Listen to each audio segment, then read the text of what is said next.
13-year-old Brenna and her parents spend their day in typical fashion. But what's not so typical is that Brenna's parents lawfully open carry handguns for self-defense. And the Strongs join a growing number of families who are standing up for their Second Amendment right and bringing gun ownership out of the closet. Order your copy of this unique kids book at myparentsopencarry.com.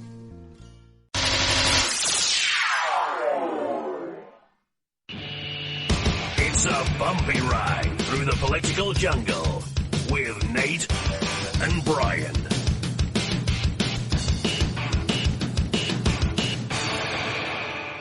Believe me, if I started murdering people, there'd be none of you left. What? The following message contains a special offer for listeners of this station. Are you a man over 40? Are you constantly looking for the nearest bathroom? Do you wake up multiple times a night to use the bathroom? Right now, Perfect Prostate is sending out free bottles of their groundbreaking new formula to listeners of this station. Perfect Prostate formula was developed by medical doctor Mitchell Fleischer, and its ingredients have been clinically studied to reduce your frequent nighttime bathroom visits and promote healthy urine flow. Right now, preferred customers get their first bottle of Perfect Prostate absolutely free. There's nothing to lose. Perfect Prostate is guaranteed to reduce that constant urge to use the bathroom, especially at night, and promote healthy urine flow. Don't wait. Call now for your free bottle. Just pay shipping and processing. Dial 1-800-680-9903. That's 1-800-680-9903. Supplies are limited. One free bottle per household. Call now. Dial 1-800-680-9903. That's 1-800-680-9903. Whenever I'm feeling a little down under, I can always count on Nate and Brian for their interesting perspective on topics important to freedom and civil rights by listening to the At Odds Show. Nate and Brian cover important topics with insight, intelligence, and of course humor. I can always expect a laugh or two. So if you want to be informed and have a great time, give these guys a listen.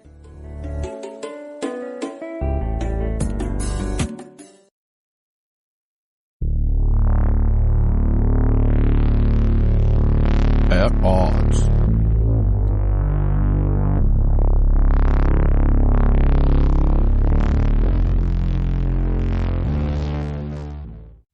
Are you looking for some way cool t-shirts? Check out ChugDug.com. They have hundreds of crazy fun t-shirts like gun, patriotic, and you better believe zombie shirts. At ChugDug.com, you'll find quality shirts at a quality price. All shirts start at just $10 with free shipping over $50. Mention Radio 1 coupon code at checkout and grab a cool 10% off. That's ChugDug.com. T-shirts with attitude.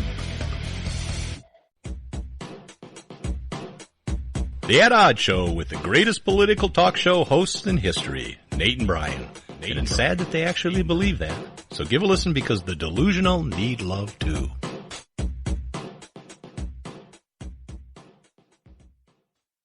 I've owned my company for 14 years now, and I can tell you that payroll is a 4-letter word. I hate doing it. It eats up hours I don't have, and it costs me money I could be saving.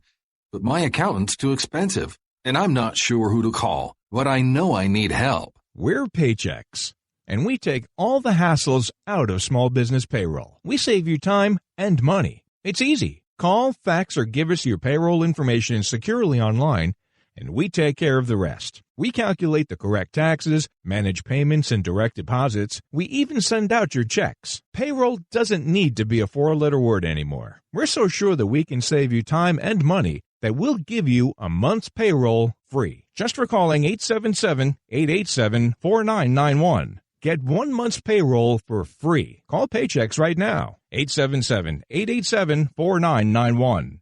That's 877-887-4991.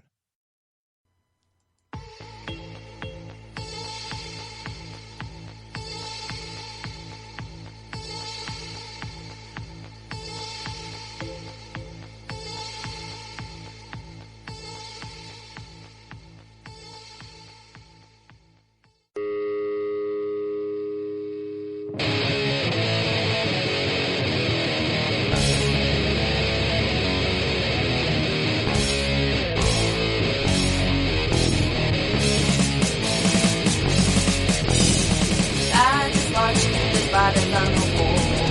I don't care about. We're back. We do have Skip Coryell on the phone now. Skip is a Marine, because once a Marine, always a Marine. He's an author, a publisher, a firearms instructor.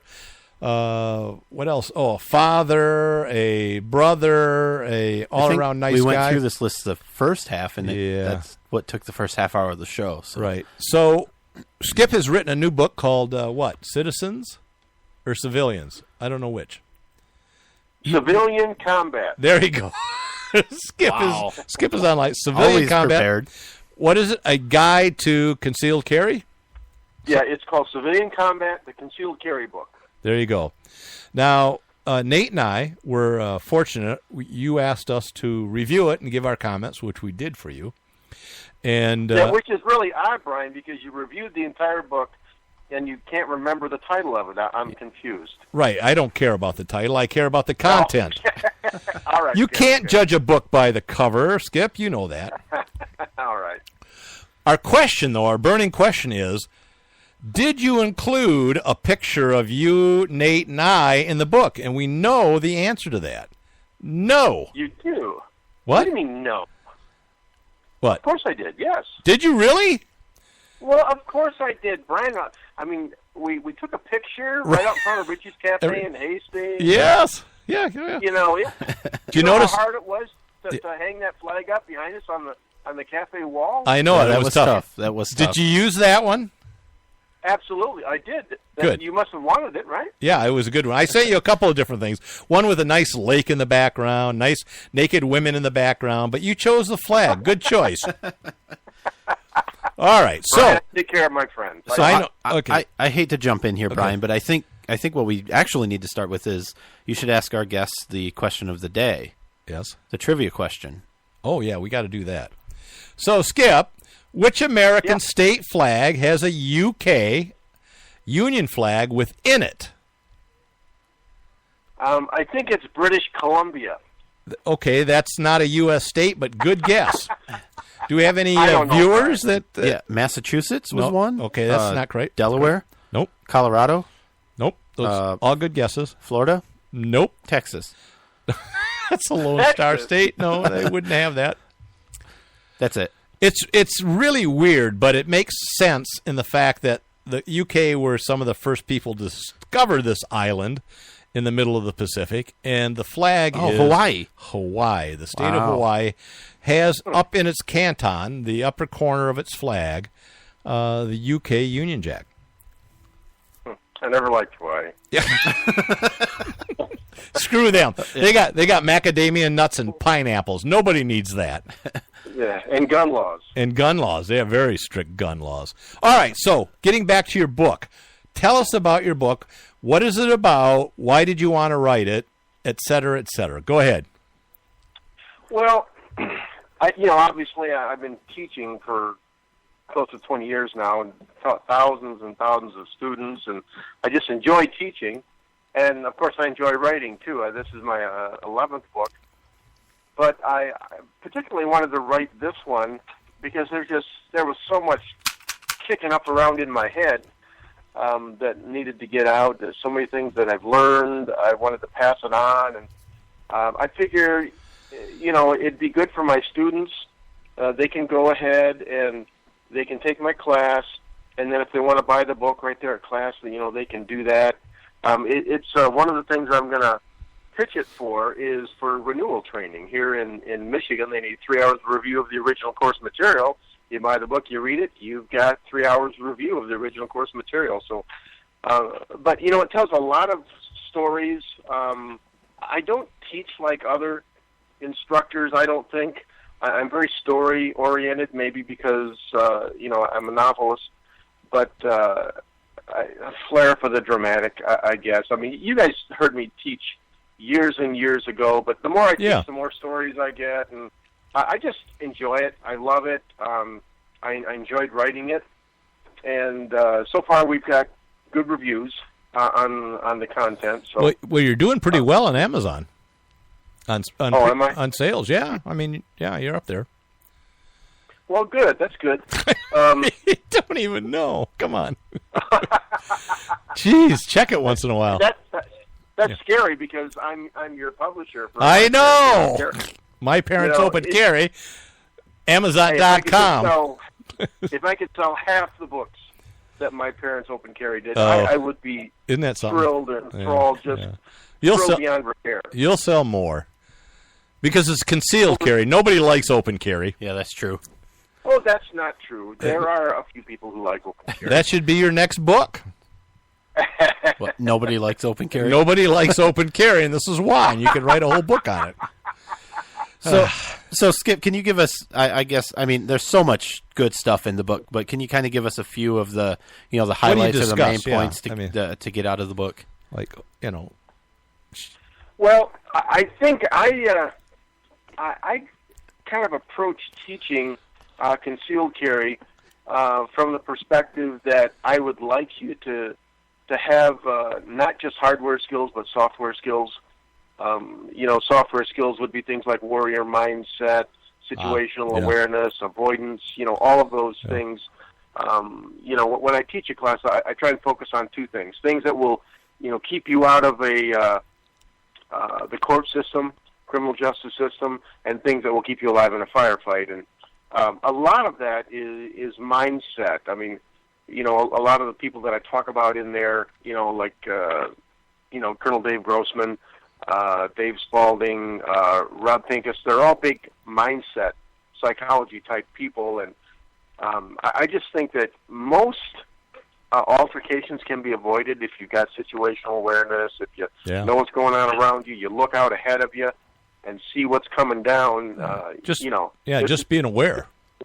Just when the crap hits the fan, don't stand in front of it. That's my basic premise there. Well, but that's not cool. Yeah, one of the things I like, and I do practice this, and it was from you that talked about it, and you relate that story in the book about going to dinner with your wife and you're distracted, and I practice that, and that is visual scenarios of what would you do if this happened? What would you do if that happened? And I think there's, you talk about muscle memory, but there's also mental memory, right? Oh, absolutely. Yeah, that concept of visualization technique, I got that from Dave Spalding from Handgun Combatives Incorporated. He wrote a really super article on visualization in a study that he did where I got that. The whole idea of startle response, and that also, kind of interlinks with Colonel John Boyd's OODA loop, observe, orient, decide, and act. Yeah. The whole concept of not being surprised, and of course Rob Pincus talks about that in his counter ambush series as well. So, all these big trainers, that I talk about and recommend in my book, guys like Rob Pincus, Dave Spalding, Asad Ayub, they all talk about those kinds of things, and I just kind of learn from them, and then I just teach it with my personality, which is obviously different than theirs. And I really think one of the people ask me, well, why do so many people come to your classes? And I think it's primarily because I make my personality work for me when I'm at the class. And I think you have to do that because the cardinal sin in firearms training is boring your students. Yeah. I mean, I've heard so many trainers get up there and they'll talk about three main parts of the pistol or the barrel, the frame, and the action, and they just recite all these facts and impress people with all of their head knowledge, but they're bored. And, that's especially important nowadays because the majority of the students that we have right now are brand new to firearms, and they're not serious gun people, like you and I, at least not yet. And so you can't be boring. You have to entertain as well as educate, and I think that's one of the big reasons people like my classes. Yeah, that seems to be a good sign if you're getting a lot of students who are new to firearms. That there seems to be a growing sense that maybe, hey, taking some responsibility for my protection is and more women important. Yeah, have you been seeing not only a change in kind of the demographics, but also an increase in the number? Yeah, well, basically that's probably started. Well, actually, everything changed. You saw a little bit of spike right after 9/11,